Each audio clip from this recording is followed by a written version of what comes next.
Les personnes nées avant 1950 ont vu arriver l'électricité qui a changé leur vie.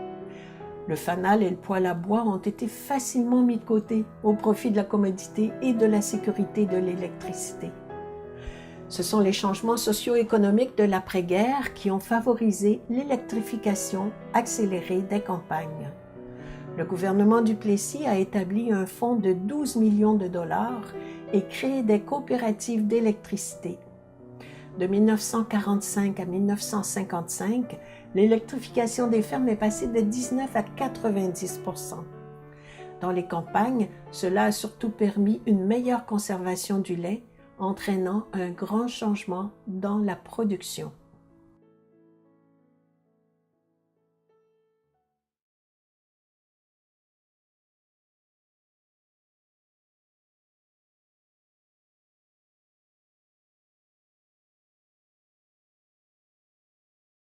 C'était un événement, et on l'avait eu, je pense qu'il était 5 heures le soir, qu'il nous avait dit, et on était... C'était incroyable. Au bout d'un fil. Oui. Oui, mais comment on regardait les fenêtres, on voyait le 10e rang, on voyait qu'ils étaient tous illuminés, nos choses qui étaient illuminés. On couchait plus tard, on pouvait profiter, et on avait le... Ouais, c'était... Et les gens s'équipaient aussi, hein, s'équipaient de choses et d'autres. Hein.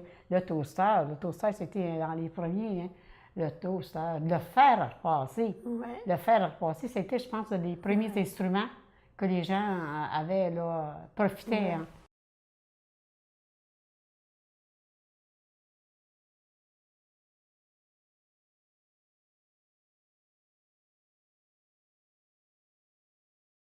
On s'en allait à Saint-Audard. Puis, c'était M. Savard qui avait affilié dans le rang, là, puis tout. Fait que, dans l'église, c'était des cierges puis des affaires de main qu'il y avait. Il n'y avait pas de lumière partout.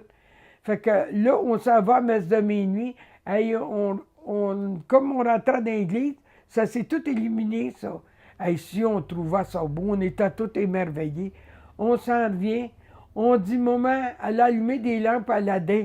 On pensait qu'elle en avait allumé plus, nous autres, mais c'était pas ça, on rentre dans la maison. Hey, on trouvait qu'il faisait clair, ça ne va pas d'allure. Parce que toutes les ampoules, tout était prêt, ils attendaient le courant électrique pour remettre ça. Puis c'était vraiment intéressant.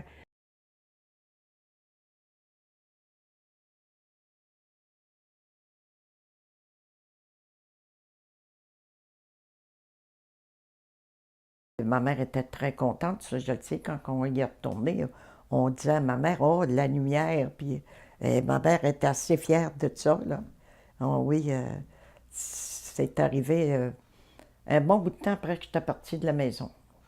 Parce que ça a pris du temps avant qu'il passe l'électricité, là, puis qu'il fasse les chemins, là, pour descendre par en bas à Bécomo, à Sept-Îles, là. Ça a pris plusieurs années, ça.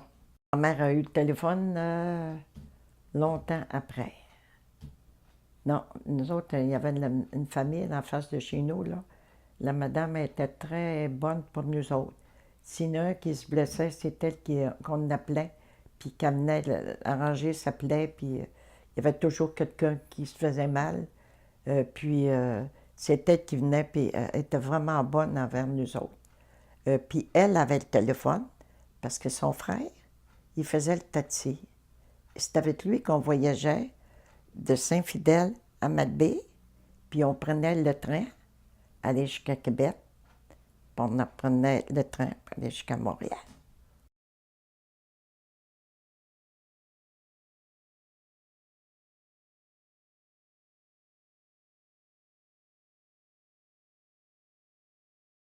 Fait que mon père, il arrive un matin, il dit, bon, demain, il dit, M. Duguay va venir poser l'électricité dans les tables. Je dis, oh non, dis-moi pas qu'on va voir l'électricité, comme de fait. Le lendemain matin, quand il est venu poser l'électricité, c'est le fun, hein? Rentrant dans les tables, tu vas juste à lever le piton pour avoir l'électricité partout. Hey, ça allait à tuber un peu. Autrement, quand j'allais arracher le foin avec le fanal, j'avais peur, parce que j'avais peur que le fanal tombe et que ça mette le feu dans le foin. Mais là, avec l'électricité, ça allait bien. Puis ensuite, ça a été l'électricité dans la maison, pauvre maman, hein, avoir son poêle électrique. Hein. T'as pas des femmes qui étaient obligées de chauffer le poêle dans les grosses chaleurs l'été pour faire à manger, là. C'était pas drôle pour une femme dans ce temps-là faire à manger dans les grosses chaleurs comme ça. Il fallait chauffer l'été comme l'hiver. Hein? Fait que là, il y en a eu l'électricité. Le téléphone, quand je suis venu au monde, on lavait le téléphone. Le téléphone était installé. De ma souvenance, là, on lavait le téléphone.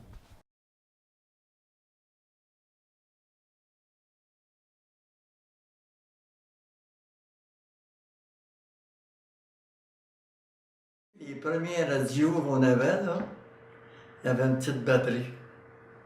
Il y avait une petite batterie, puis là, tu n'écoutais pas bien, tu n'entendais quasiment rien. Après ça, on avait acheté un radio Marconi qu'on avait acheté chez Coder à Saint-Liboire. Puis là, la batterie était à peu près longue comme ça, tu sais, c'était une batterie sèche, là. Fait que là, on était à Cadillac. Fait que là, après ça, on a eu l'électricité, je pense, en 44, ça. Je me rappelle bien, en 44, je pense. L'installation, c'était un monsieur de Douville qui était venu installer l'électricité. Ça nous avait coûté une coupe de 100 piastres, je pense. C'est pas cher comme ça. Fait une coupe de 100 piastres, puis là, on avait la lumière dans les tables, puis avant ça, c'était les fanales. Tu sais. Même on a encore une coupe de fanales chez nous. Mais ma mère, elle a toute élevé une famille, quasiment avec sans électricité. Puis, alors, ma mère était une femme formidable. Mon père aussi.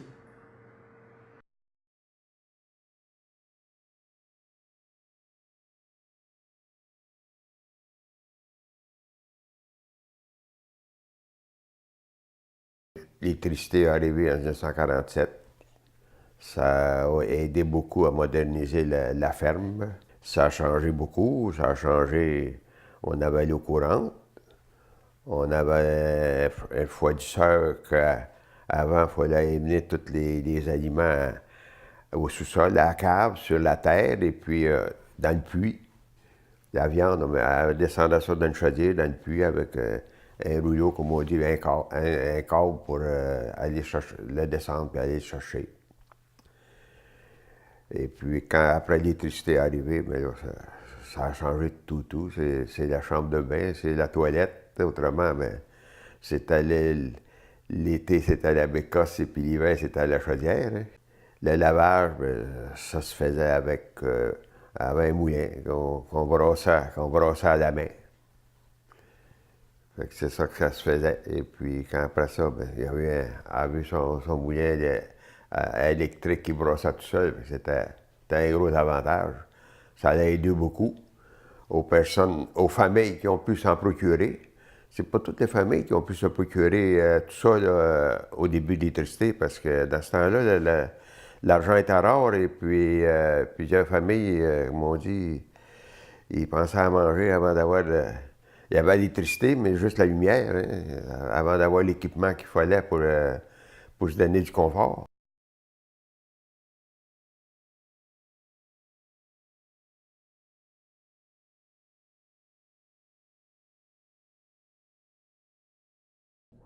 Mais à Roxton Falls, mon grand-père Légaré n'avait pas le téléphone. L'électricité, avant que l'électricité comme telle arrive, mon père avait trouvé une façon d'éclairer le magasin, la cuisine, les chambres, avec des ampoules.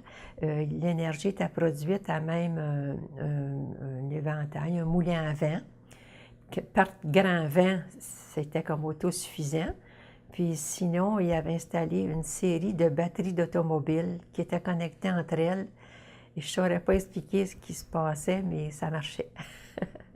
Alors ça, c'était... Ensuite, on a eu l'électricité. Ça, c'était une grosse arrivée. À Sainte-Christine est arrivée en 1951, approximativement, en tout cas.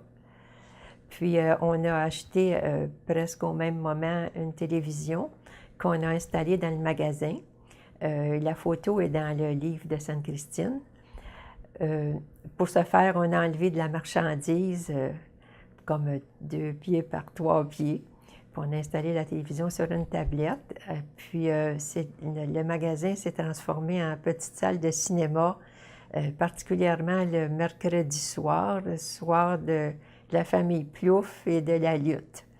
À ce moment-là, on vendait un peu de liqueur, un peu de chips avant que ça commence, mais quand ça commençait, on ne faisait pas d'argent.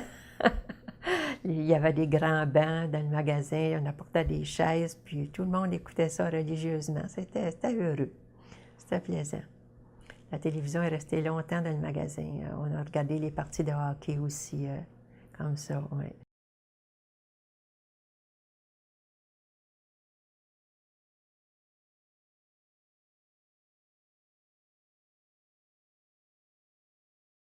Au début de la télévision, c'était noir et blanc, là. Hein. C'est une autre chose, la télévision. La première télévision que j'ai vue, j'étais partie, j'étais religieuse, hein, en 154 à peu près. Bon, en tout cas, il me semble que c'est ça. Et j'étais partie, j'ai dit, moi, je vais aller voir comment ça marche. Il paraît qu'il y en a une qui marche dans une vitrine. J'étais descendue sur la rue Cascade, puis j'étais allée voir, puis c'est vrai, ça bougeait. Puis il devait y avoir du son, mais c'était noir et blanc. J'étais satisfaite. Puis après ça, bien, on a eu une sœur dont les parents étaient aisés, puis étaient juste 2 filles. Lui était prêtre, puis elle était sœur. Puis il avait donné une télévision à la sœur, mais elle l'avait mis au commun, comme on disait. Alors, on avait la télévision, mais on n'avait pas le droit de l'ouvrir. C'était l'aspirant qui ouvrait la télévision. Parce qu'il ne fallait pas briser ça, ça se brisait, tu sais. Puis c'était dans le temps, vous savez, 54, c'était dans le temps du concile. Puis, hey, le dimanche, il y avait tout le rapport du concile, c'était très, très intéressant. Elle disait, alors moi, j'avais osé monter sur le théâtre puis ouvrir ça. L'aspirant est arrivé, c'est qui l'a ouvert? C'est moi. Mais ça n'avait pas été grave. Je me souviens quand j'ai connu l'électricité, parce qu'à Saint-Nazaire, on n'avait pas d'électricité. Puis c'est curieux parce que je ne me rappelle pas qu'on ait souffert de ne pas avoir clair. C'est drôle, hein? Ben, je me souviens qu'on faisait nos devoirs le soir autour de la table. Ben, moi, j'en faisais peut-être pas parce que je me promenais plus, là. Mais on était tous autour de la table, ben, ne serait-ce que pour souper. Puis on se voyait. Puis je me souviens que des fois, la nuit, je voulais aller à la salle de bain, puis là, je réveillais les autres, puis je voulais aller aux toilettes. Puis on trouvait notre chemin. Je ne me souviens pas d'avoir trouvé qu'il faisait noir. Bon. Mais quand on est arrivé à Saint-Hyacinthe, par exemple, puis au souper, il faisait noir, puis ma sœur a dit « Allume la lumière. » Allume la lumière. Puis elle a dit « Voyons, le bouton qui est là, là. Hey! Oh, l'électricité! » Ça, là, je me rappelle, oui, je me souviens de ça. J'avais 8 ans, on déménageait. En campagne, elle était peut-être arrivée en quelque part, mais pas au village. Quand on était au village, on n'était pas encore arrivé là. Non, en 1938, non. On n'était pas arrivé au village, ça c'est sûr.